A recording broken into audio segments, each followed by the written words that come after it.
Okay, जय हिंद दोस्तों। आज का क्लास हमारा बायोलॉजी पे होगा। क्लास को स्टार्ट करने से पहले मैं आपको एक बात बताऊंगा जिससे आप मोटिवेट रहेंगे और हमेशा इस बात को सोचिएगा, कर लेंगे एक ना एक दिन मंजिल को हासिल, कर लेंगे एक ना एक दिन मंजिल को हासिल, ठोकरे जहर तो नहीं जो खाकर मर जाएंगे। चलिए शुरुआत करते हैं हमारा अगला सेशन जो कि रहेगा बायोलॉजी से जीव विज्ञान, और हमारा टॉपिक रहेगा रक्त यानी कि ब्लड। अमूमन देखा गया है कि एग्जाम में एक से दो क्वेश्चन इस टॉपिक का जरूर रहता है एग्जाम में। ध्यान दीजिएगा। तो हम लोग समझते हैं रक्त के बारे में। रक्त क्या है? तो सबसे पहले आप देखते हैं कि तरल है, फ्लूइड है, तरल है, और आपका सर फोड़ दूं तभी भी रक्त निकलेगा, और पैर का अंगूठा काट दूं तभी भी रक्त निकलेगा। मतलब यहां से यहां तक रक्त क्या है? कनेक्टेड है। रक्त क्या है? कनेक्टेड है, संयोजित है। कैसा है? संयोजित है। मतलब, और रक्त है क्या? कोशिकाओं का समूह है। क्या है? कोशिकाओं का समूह है। और कोशिकाओं के समूह को हम क्या कहते हैं? उत्तक। क्या कहते हैं? उत्तक यानी कि tissue. Group of similar sales performing similar function. एक ही प्रकार के कोशिकाएं जो एक साथ मिलकर के कुछ एक स्पेसिफिक काम को कर रहे होते हैं, उसी को हम क्या कहते हैं? टिश्यू यानी कि उत्तक कहते हैं। रक्त क्या है? तो हम देख लिए कि भाई साहब ये क्या है? फ्लूइड है। और क्या है? कनेक्ट कर रहा है बॉडी को, तो कनेक्टिव है। कनेक्टिव है। और है क्या? उत्तक यानी कि टिश्यू है। मतलब रक्त है क्या? फ्लूइड कनेक्टिव टिश्यू यानी कि तरल संयोजी उत्तक। तरल संयोजी उत्तक। तरल संयोजी उत्तक मतलब संयोजन करता है। ऐसा उत्तक जो तरल रूप में है और पूरे शरीर का क्या करता है? संयोजन करता है, मिलाता है, यहां से यहां को कनेक्ट करता है। चलिए जब हम इसकी बात करेंगे तो इसमें क्या होता है भाई साहब? एक लिक्विड वाला पोर्शन होता है और एक सॉलिड वाला पोर्शन होता है। यानी कि एक तरल भाग होता है और एक ठोस भाग होता है हमारे रक्त में। ठीक है। जो तरल वाला भाग होता है इसका हम नाम देते हैं प्लाज्मा। क्या कहते हैं? प्लाज्मा। भाई हिंदी हिंदी में भी प्लाज्मा ही कहते हैं, ठीक है ना? तो कंफ्यूज नहीं होना। जो तरल वाला पार्ट होता है ये क्या होता है? प्लाज्मा होता है। और इसके बाद इधर जो है ये सेल्स है, कोशिकाएं हैं। क्या है? कोशिकाएं हैं। जो प्लाज्मा है और कोशिकाएं हैं, तो इनका मोटा मोटी कहानी कैसे रहता है कि आप यहाँ ये ऐसे रखिएगा, हर किताब में अलग अलग दिया रहेगा। 60% 40% का एवरेज रहता है कि 60% तरल रहता है और 40% क्या रहता है? ठोस रहता है हमारे रक्त में। कहीं कहीं किताब में अलग अलग कर देता है। इसको अगर मैं 55 कर दूंगा तो इधर क्या हो जाएगा? 45 हो जाएगा। आप ऑप्शन देख करके समझ लेना, इसी के आसपास वाला ऑप्शन आपको एग्जाम में जो दिया रहेगा वही सही होगा। ठीक है। अब देखते हैं जो हमारा प्लाज्मा है, ये प्लाज्मा क्या है दोस्त? प्लाज्मा हमारा लिक्विड है, तरल है। कैसा है? तरल है। प्लाज्मा तरल है। मतलब इसमें इसको तरल, किसी भी वस्तु को तरल बनाने के लिए हमको क्या मिलाना पड़ता है? उसमें पानी। क्या मिलाना पड़ता है? पानी, जल। मतलब जो ये तरल है किसके कारण से है? जल के कारण से। किसके कारण से है? जल के कारण से। अभी एग्जाम में 2022 वाले में पूछा था क्वेश्चन, पूछा था ये कि भाई प्लाज्मा में जल कितना प्रतिशत होता है? तो कोई भी चीज जब अगर तरल है तो उसमें जल की प्रतिशत अत्यधिक होगी, महत्तम होगी, मैक्सिमम होगी। ठीक है। तो जल का प्रतिशत 90% से 95% तक जल रहता है। किसमें? प्लाज्मा। प्लाज्मा में प्लाज्मा में 90 से 95% तक जल रहता है। बाकी क्या रहता है? बाकी प्रोटीन रहता है। क्या रहता है? प्रोटीन रहता है। बाकी क्या रहता है? प्रोटीन रहता है। और भी रहता है, खनिज होता है, लवण होते हैं। ठीक है। मिनरल्स होते हैं, सॉल्ट्स होते हैं, आयंस होते हैं। ये इस तरीके से रहते हैं। और साथ साथ में एक और महत्वपूर्ण चीज रहता है जिसको हम कहते हैं फाइब्रिनोजेन। क्या कहते हैं? फाइब्रिनोजेन। एक और चीज, फाइब्रिनोजेन कहाँ पाया जाता है? फाइब्रिनोजेन कहाँ पाया जाता है? प्लाज्मा में, रक्त के प्लाज्मा में पाया जाता है फाइब्रिनोजेन नाम का चीज। इस फाइब्रिनोजेन का काम क्या होता है ये पूछा जाता है एग्जाम में। तो इसका काम होता है ब्लड क्लॉटिंग। ये ब्लड क्लॉटिंग में हेल्प करता है। क्या करता है? Helps in blood clotting. It means, इसका मतलब है रक्त का थक्का बनाने में। क्या चीज? रक्त का थक्का। रक्त का थक्का बनाने में मदद करता है। मदद करता है, रक्त का थक्का बनाने में मदद करता है। मदद करता है कौन? फाइब्रिनोजेन। कहाँ मौजूद है? प्लाज्मा में। अभी तक हम इस बोर्ड को अभी एक बार स्क्रीनशॉट ले लीजिए। इसको मिटाने से पहले मैं एक बार आपको बता दूं, रक्त क्या है? रक्त एक तरल संयोजी ऊतक है, यानी कि फ्लूइड कनेक्टिव टिश्यू है। इसमें दो पार्ट होता है, तरल भाग होता है और ठोस भाग होता है। ठोस भाग में कोशिकाएं होते हैं, कोशिकाओं के बारे में भी हम पढ़ेंगे। इसमें क्या है? प्लाज्मा होता है। इस प्लाज्मा में जो लिक्विड पार्ट होता है, जो तरल पार्ट होता है, उसका नाम है प्लाज्मा। इस प्लाज्मा में 90% से 95% तक क्या पाया जाता है? जल यानी कि वाटर पाया जाता है। जल यानी कि वाटर पाया जाता है। साथ ही साथ इसमें प्रोटीन पाए जाते हैं, मिनरल्स, खनिज, लवण, आयंस पाए जाते हैं। और एक बहुत इंपॉर्टेंट चीज, महत्वपूर्ण चीज पाया जाता है जिसका नाम है फाइब्रिनोजेन। ये फाइब्रिनोजेन हमारे रक्त का थक्का बनाने में यानी कि ब्लड क्लॉटिंग में हेल्प करता है, मदद करता है। यहां तक रही बात अभी तक की। एक और चीज क्वेश्चन आता है एग्जाम में कि ये जो प्लाज्मा है, ये जो मेरे पास प्लाज्मा है, इस प्लाज्मा में से ये जो प्रोटीन था, क्या था? ये प्रोटीन, फाइब्रिनोजेन, ये सबको हटा देते हैं। क्या कर देते हैं? इस प्लाज्मा में से प्रोटीन,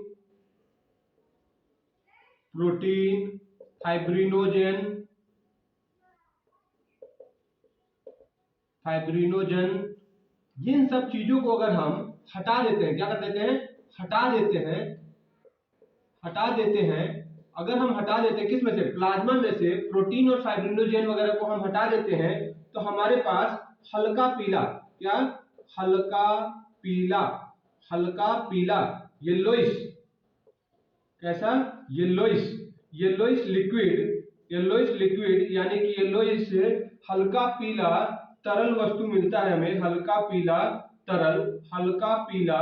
तरल मिलता है। इस हल्का पीला तरल का नाम क्या है ये एग्जाम में पूछते हैं। तो ये हल्का पीला जो तरल हमारे पास बचता है प्लाज्मा में से प्रोटीन और फाइब्रिनोजेन को हटा देने के बाद, उस हल्के पीले तरल को हम कहते हैं सीरम। क्या कहते हैं? सीरम। क्या कहते हैं? सीरम। यहां तक स्क्रीनशॉट लीजिए। इसके बाद हम पढ़ते हैं कोशिकाओं के बारे में पढ़ेंगे। रक्त में कौन कौन सी कोशिकाएं पाई जाती है। Okay, done.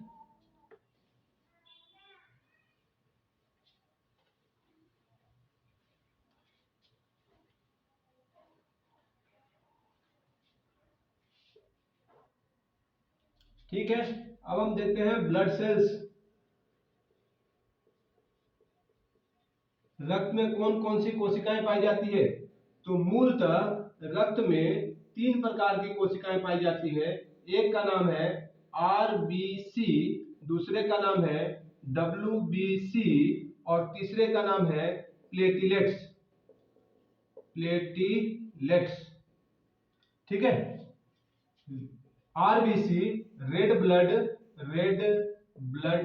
सेल्स भी कहते हैं और कर्पसल्स भी कहते हैं, लेकिन हायर क्लास में कर्पसल्स कहा जाता है, सेल्स नहीं कहा जाता है, क्योंकि ये पूर्ण रूप से सेल होते नहीं है। कैसे नहीं होते हैं आगे हम बताएंगे आपको। आरबीसी जो होती है, लाल रक्त कोशिकाएं जो होती है, उन कोशिकाओं के बीच में उनका जो केंद्रक होता है, जो न्यूक्लियस होता है, वो अब्सेंट होता है, अनुपस्थित होता है। इस कारण से वो पूर्ण रूप से कोशिका नहीं है, इसलिए हम उसको कोशिका नहीं कह के कणिका कहते हैं, और यहाँ पर सेल नहीं कह के कर्पसल्स कहते हैं। Corpuscles, red blood corpuscles. लाल रक्त कणिकाएं क्या है? लाल रक्त कणिकाएं। लाल रक्त कणिकाएं। हिंदी का स्पेलिंग देख लेना दोस्त, मैं 12 वीडियो कहता हूँ, थोड़ा स्पेलिंग का वैसे कंपटीशन में कोई लेना देना नहीं है, अपने को टिक लगाना है। ठीक है, लाल रक्त कणिकाएं। WBC white blood corpuscles, white blood corpuscles, white blood corpuscles. श्वेत रक्त कणिकाएं, कणिकाएं और प्लेटलेट्स, प्लेटलेट्स को हम कहते हैं विम्बाणु।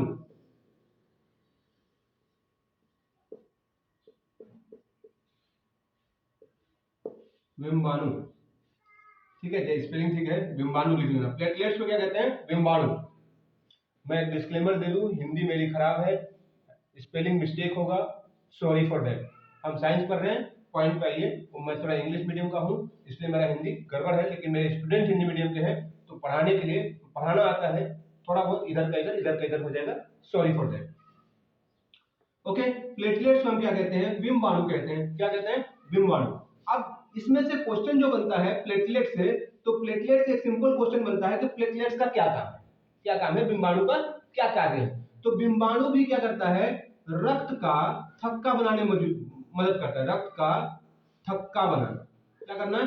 रक्त का थक्का बनाने में मदद करता है प्लेटलेट्स। देखो कैसे होता है, जैसे कि एक घाव, एक कहीं पर चोट लगा, ये हमारा बॉडी का एक पार्ट है, यहाँ पर चोट लगा और यहाँ से क्या निकलने लगा? खून निकलने लगा। तो फाइब्रिनोजेन, फाइब्रिनोजेन मतलब नाम में आ रहा है क्या? फाइबर। फाइबर, फाइबर मतलब क्या? रेशा। फाइबर मतलब क्या? रेशा। तो ऐसे ऐसे रेशा आ गए, फाइब्रिनोजेन आ गया ऊपर, ऐसे ऐसे रेशा बना लिया, रेशा बना लिया भाई, हाँ ठीक, रेशा बना लिया। और उसके बाद प्लेटलेट्स क्या है? ऐसे ऐसे टुकड़े टुकड़े कोशिकाएं टाइप के हैं, छोटे छोटे, ये जा करके यहाँ जो जगह बीच बीच में छूट रहा है, इस जगह को ये भर देंगे। कौन? प्लेटलेट्स।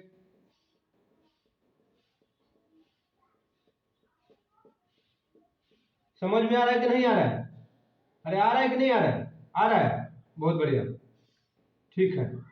तो अब देखिए, ये क्या था? फाइब्रिनोजेन, और ये जो आया वो क्या था? प्लेटलेट। मतलब फाइब्रिनोजेन और प्लेटलेट दोनों आपस में मिल करके क्या काम करते हैं?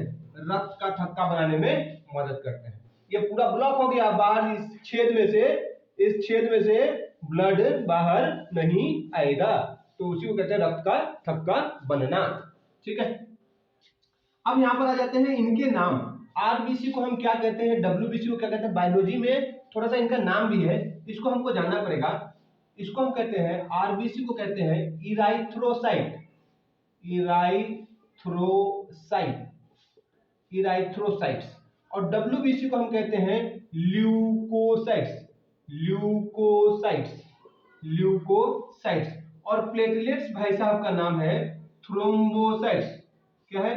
Thrombocytes, thrombocytes. तो आरबीसी का नाम है इराइथ्रोसाइट्स, डब्ल्यूबीसी का नाम है ल्यूकोसाइट्स एंड प्लेटलेट्स का नाम है थ्रोम्बोसाइट्स। क्लियर है? चलिए, यहां से एक वर्ड आ गया ल्यूको। क्या आ रहा है? ल्यूको। ल्यूको का मतलब होता है ल्यूको। देखो, आपने अगर इंग्लिश वाला कोई क्लर्क वाला देख रहा है तो ध्यान देना, ल्यूकोफोबिया आता है, वन वर्ड सब्स्टिट्यूशन में आता है ल्यूकोफोबिया। तो ल्यूकोफोबिया किस चीज से डर होगा? ल्यूको वर्ड आया, ल्यूको किसके लिए आया? व्हाइट। मतलब ये होता है इंग्लिश में अगर हम बोले, fear of white colour, fear of white colour, सफेद रंग से डर, इसको हम क्या कहेंगे? ल्यूकोफोबिया। इसको हम क्या कहेंगे? ल्यूकोफोबिया। देखा ये ल्यूको कहां से आया? ये ल्यूको कहां से आया? ल्यूको कहां से आया भाई? समझ में आया?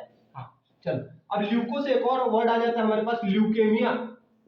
क्या जाता है? ल्यूकेमिया। ये ल्यूकेमिया क्या है? तो ल्यूकेमिया एक प्रकार का कैंसर है। ल्यूकेमिया क्या है? It's a type of cancer. ये क्या है? एक तरह का कैंसर है। अब बोलेगा कि किसका कैंसर है, तो हम देख रहे हैं ल्यूको वर्ड किसका है? डब्ल्यूबीसी का। और डब्ल्यूबीसी किसका भाग है? ब्लड का। मतलब ल्यूकेमिया क्या है? Blood cancer. ल्यूकेमिया क्या है? Blood cancer. अगर पूछेगा ल्यूकेमिया क्या है, तो ल्यूकेमिया क्या है? Blood cancer. ल्यूकेमिया क्या है? Blood cancer. चलिए, अब हम एक एक करके, पहले आरबीसी फिर डब्ल्यूबीसी और प्लेटलेट्स के बारे में इतना ही बात था दोस्त, ज्यादा पढ़ना नहीं है। प्लेटलेट्स के लिए इतना ही रहेगा, आरबीसी और डब्ल्यूबीसी को हम लोग डिस्कस करेंगे। तब तक लिए स्क्रीनशॉट ले लीजिए।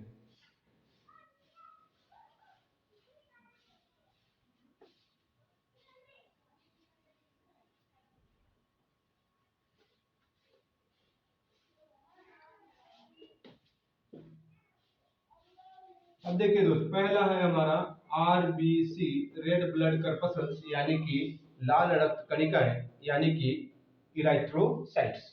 ठीक है, इसके बारे में क्या क्या बात जानने लायक है? देखिए कोई भी चीज है मतलब वो कहीं ना कहीं बन रहा होगा, कहीं से जन्म ले रहा होगा, जी हाँ कहीं बन रहा होगा। तो ये क्या बनता है? अस्थि मज्जा में बनता है। कहां बनता है आरबीसी?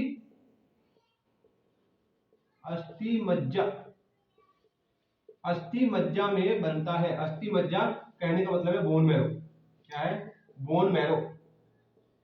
अब बोलेंगे बोन मैरो क्या है?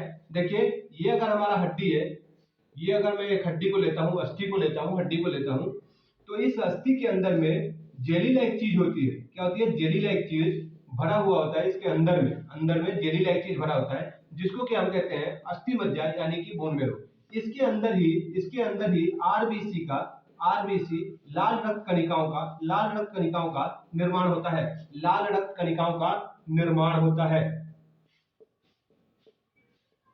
निर्माण होता है। पूछा जाएगा कि आरबीसी यानी कि लाल रक्त कणिकाओं का निर्माण कहां होता है? तो लाल रक्त कणिकाओं का निर्माण अस्थि मज्जा यानी कि बोन मैरो में होता है। ये सभी जगह बोन मैरो मिलता नहीं है। ऐसा मत सोचना कि उंगली का हड्डी है तो इस हड्डी के अंदर भी बोन मैरो होगा, जी नहीं। जो बड़े बड़े हड्डी होते हैं उनके अंदर अस्थि मज्जा पाया जाता है। जैसे कि आप मानोगे हिप बोन है ना, हिप बोन, ये पुट्ठे का नीचे, पुट्ठे का जो बोन है, बड़ा बोन है।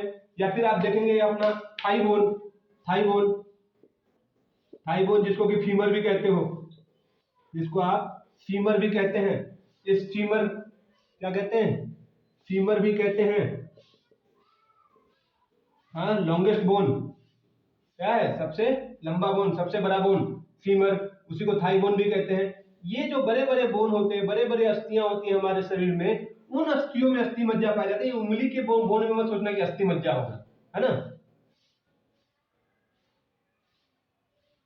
जो लोग मुर्गा खाते हैं, नॉन वेजिटेरियन, वो देखेंगे मुर्गा जब चबाते हो तो मुर्गा का जो टांग का हड्डी जब चबाते हैं ना तो उसमें से जूस निकलता है, जेली टाइप का है। लेकिन कोई पतला वाला हड्डी को चबाते हैं तो निकलता है क्या? नहीं निकलता है। मतलब जो बड़ा हड्डी होता है उसी के अंदर वो जेली फिल है, जिसको कि आप अस्थि मज्जा कह रहे हैं। इसलिए मैं कह रहा हूं कि उंगली की हड्डी में नहीं होगा। जहां बड़े बड़े हड्डी होंगे, टांग का, थाई का, हिप का, तो वहां पर वो अस्थि मज्जा पाया जाएगा। मुर्गी में भी देख रहे हो, चिकन में टांग वाले में लेग पीस को चबाते हैं तो आता है, लेकिन बाकी में नहीं आता है। समझ में आया? ठीक है, चलो आगे देखते हैं। अस्थि मज्जा में बनता है। अस्थि मज्जा में बनने के बाद ये कहां चला जाता है?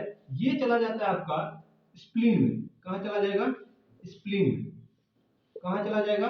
स्प्लीन में। स्प्लीन जिसको कि आप प्लीहा भी कहते हैं। क्या कहते हैं? प्लीहा। और कहीं कहीं किताब में आपको तिल्ली भी लिखा हुआ मिलेगा। क्या मिलेगा? तिल्ली, प्लीहा या तिल्ली। ये क्या हुआ? अस्थि मज्जा में बनने के बाद आरबीसी भाई साहब चल के आकर के कहां पहुंच गए? स्प्लीन यानी कि प्लीहा, तिल्ली में। अब ये यहां जाकर के स्टोर होकर के रहते हैं। क्या रहते हैं? स्टोर होकर के रहते हैं, मतलब संग्रहित होकर के रहते हैं। संग्रहित होकर के कहां रहते हैं? आरबीसी संग्रहित होकर के स्प्लीन में रहता है, जो प्लीहा या तिल्ली बोल लो, जो बोल लो। इसके अंदर ये स्टोर होकर के रहता है। देखिए जहां पर हम पैसा स्टोर करके रखते हैं उसको हम क्या कहते हैं? बैंक कहते हैं कि नहीं कहते हैं? क्या कहते हैं? बैंक कहते हैं। हाँ जी, पैसा स्टोर कर रखते हैं उसको क्या कहते हैं? बैंक कहते हैं, बैंक कहते हैं। अब यहाँ पर क्या स्टोर हो रहा है? आरबीसी। क्या स्टोर हो रहा है? आरबीसी। आरबीसी किसका भाग है? रक्त का। तो इसीलिए इसको हम ब्लड बैंक भी कहते हैं। क्या कहते हैं? Blood bank. हाँ, रुधिर बैंक कह लो, कोई दिक्कत नहीं हिंदी में। रुधिर, रुधिर बैंक कह लो। ब्लड बैंक लिख के आएगा एग्जाम में तो रुधिर बैंक मत ढूंढना, ठीक है। ये साइंस वाले में थोड़ा इंग्लिश टर्मिनोलॉजी को ध्यान देने की जरूरत होती है, राइट। रुधिर बैंक या ब्लड बैंक। किसका ब्लड बैंक? ये बाहर हॉस्पिटल वाला ब्लड बैंक नहीं, मानव शरीर का ब्लड बैंक। किसका ब्लड बैंक है ये? मानव शरीर का। मानव शरीर, मानव शरीर का रुधिर बैंक किसे कहेंगे? तो मानव शरीर का रुधिर बैंक आप प्लीहा या तिल्ली या फिर स्प्लीन जो बोल लो, इसको कहते हैं। क्यों? क्योंकि अस्थि मज्जा में आरबीसी के निर्माण होने के उपरांत यह प्लीहा में आकर के संग्रहित होकर के रहता है।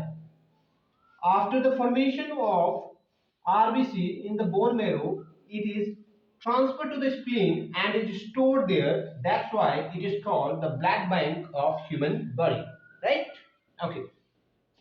मानव शरीर का रुधिर बैंक कहते हैं। अस्थि मज्जा में हो गया। अच्छा, अब देखिए जैसे मैं मान लीजिए मैं लखनऊ का रहने वाला हूं, तो मैं हांगकांग में जाके मरूंगा, इसकी संभावनाएं कितनी है? बहुत कम है, बहुत कम होगा संभावना। मतलब जहां पर रहूंगा वहीं पे मरने के चांसेस ज्यादा है। तो स्टोर होकर के कहां पे रह रहा है आरबीसी, किसके अंदर? प्लीहा में। तो मरेगा कहां? मतलब ये नष्ट कहां होगा? ये नष्ट भी कहां होगा? ये नष्ट होगा कहां पर? प्लीहा में। कहां होगा? नष्ट भी कहां होगा? नष्ट भी कहां होगा? प्लीहा में ही होगा। नष्ट भी कहां होगा? प्लीहा में ही होगा। मतलब मरेगा कहां? प्लीहा में। इसीलिए इसको ग्रेवयार्ड भी कहते हैं। क्या कहते हैं? Graveyard of RBC.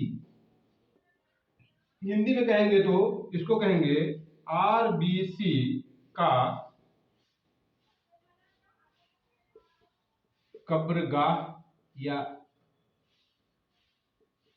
कब्रिस्तान जो कह लो। तो आरबीसी का कब्रगाह या कब्रिस्तान कौन सा है? तो भाई साहब कौन है? स्प्लीन यानी कि प्लीहा है। प्लीहा में आकर के संरक्षित होकर के रहता है, संग्रहित होकर रहता है, इसलिए उसको मानव शरीर का ब्लड बैंक भी कहते हैं। और जहां पर जो रहेगा वहीं पर वो नष्ट होगा, उसकी संभावनाएं अधिक होती है। तो आरबीसी नष्ट भी कहाँ होता है? प्लीहा यानी स्प्लीन में ही होता है। और इसीलिए उसको कब्रिस्तान भी कहते हैं। आरबीसी का कब्रिस्तान किसे कहते हैं अगर पूछा जाएगा, आरबीसी का कब्रिस्तान या कब्रगाह किसे कहते हैं, तो आंसर क्या होगा? स्प्लीन यानी कि प्लीहा। अब एक बात आपके दिमाग में आ रहा होगा कि भाई ये जो बड़े बड़े हड्डी की बात कर रहे हो, जहां पर ये बोन मैरो में, ये अस्थि मज्जा में आरबीसी बन रहा है, तो अगर कोई एक बच्चा है जो मम्मी के पेट के अंदर है अभी, हाँ, भ्रूण अवस्था में है, किसमें है? भ्रूण भ्रूण अवस्था में है, भ्रूण अवस्था में है। अगर कोई भ्रूण अवस्था में है तो उसके अंदर तो अस्थि ही नहीं है, तो अस्थि मज्जा कहां से आएगा? और अस्थि मज्जा नहीं आएगा तो आरबीसी नहीं बनेगा, आरबीसी नहीं बनेगा तो रक्त का निर्माण नहीं होगा। ऐसा कैसे? तो जब भ्रूण अवस्था में होती है, जब भ्रूण अवस्था में माँ की कोख में होता है बच्चा, भ्रूण अवस्था में, उस समय में आरबीसी का जो निर्माण होता है वो स्प्लीन द्वारा किया जाता है। वो किसके द्वारा किया जाता है? वो भी यही स्प्लीन द्वारा किया जाता है। प्लीहा। कहीं कहीं अगर स्प्लीन अगर ऑप्शन में नहीं है तो आप लीवर देखिएगा, अगर लीवर लिखा होगा तो लीवर भी सही होगा, लेकिन ज्यादा सटीक उत्तर आपका प्लीहा तिल्ली है। साथ साथ अगर लीवर भी है तो लीवर भी सही उत्तर है। कुछ आरबीसी का निर्माण लीवर में भी होता है। इवन हमारे शरीर में भी नॉर्मल कंडीशन में भी, अभी मैं वैश्यक हूँ, आई एम एन एडल्ट, इस कंडीशन में भी हमारे शरीर में लीवर में आरबीसी का निर्माण होना चालू हो जाता है अगर हम किसी प्रकार के रोग से ग्रसित हैं तो, अन्यथा नहीं होता है। ठीक है, सब बात डिटेल में पढ़ोगे, बिलीरुबिन, बिलीवर्डिन, ठीक है, ब्लड टेस्ट वगैरह वो देखेंगे। अगर जरूरत पड़ेगी तो मैं उस लेवल पे लेके जाऊंगा, बट वो नीट वीट लेवल पे जाने की जरूरत नहीं है, मुझे भी कोई इंटरेस्ट नहीं है नीट वीट को पढ़ाने का, बहुत लोग पढ़ा रहे हैं। ठीक है, चलिए इतना बात का स्क्रीनशॉट लीजिए, फिर आगे बताते हैं। हो गया? Okay.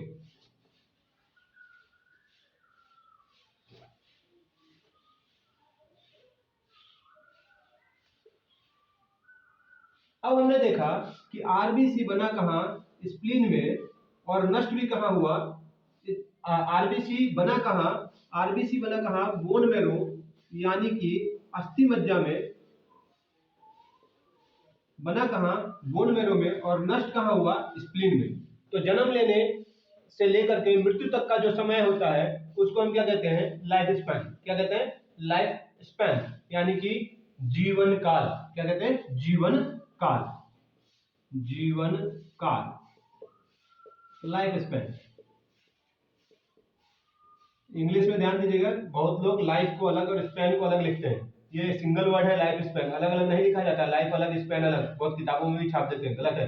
Life span is a single word, एक साथ लिखेंगे लाइफ और स्पैन को। तो इनका जो जीवन काल होता है, तो बोन मैरो में बना मतलब आपका अस्थि मज्जा में बना और प्लीहा में नष्ट हुआ, इनके बीच में जो औसत काल होता है, जिस औसत समय जो होता है उसको हम औसत जीवन काल यानी कि लाइफ स्पैन कहते हैं, औसत जीवन काल कहते हैं। क्या कहते हैं? औसत जीवन काल यानी कि एवरेज लाइफ स्पैन। औसत, औसत जीवन काल क्या होता है? औसत जीवन काल मतलब निश्चित नहीं कि उतना ही होगा एग्जैक्ट, वो एक एवरेज निकाला गया है कि अमूमन ऐसा होता है। ठीक है ना, उसको हम कहते हैं औसत जीवन काल। ये जो होता है औसत जीवन काल इसका, ये होता है करीब करीब 120 डेज, 120 डेज, 120 दिन। 120 दिन का होता है एवरेज लाइफ स्पैन किसका, आरबीसी लाल रक्त कणिकाएं, या फिर आप बोलिए इरेक्ट्रोसाइट, या फिर आप बोलिए क्या बोलेंगे, लाल रक्त कणिकाएं, इलेक्ट्रोसाइट, या फिर रेड ब्लड कर्पसल्स या रेड ब्लड सेल्स भी बोलते हैं। ठीक है, 120 दिन। चलिए आगे देखते हैं हम लोग इस आरबीसी का कार्य क्या है। इस आरबीसी का कार्य क्या है हम समझेंगे। जो आरबीसी का कार्य होगा, ये आरबीसी का जो कार्य होगा, रक्त का भी कार्य क्या है, वही है। जो आरबीसी का कार्य है वही रक्त का भी कार्य है, यानी ब्लड का फंक्शन भी वही है जो आरबीसी का फंक्शन है। ठीक है, चलो काम क्या होता है, आरबीसी ऑक्सीजन को कैरी करता है। क्या करता है, ऑक्सीजन को कैरी करता है, लेकर के जाने का काम, संवहन, ट्रांसपोर्टेशन। क्या होता है, ट्रांसपोर्टेशन। ट्रांसपोर्टेशन दोस्त मैं हिंदी वर्ड बोल देता हूं, वो सब हिंदी वर्ड लिख नहीं पाऊंगा, स्पेलिंग गलत हो जाएगा बार बार।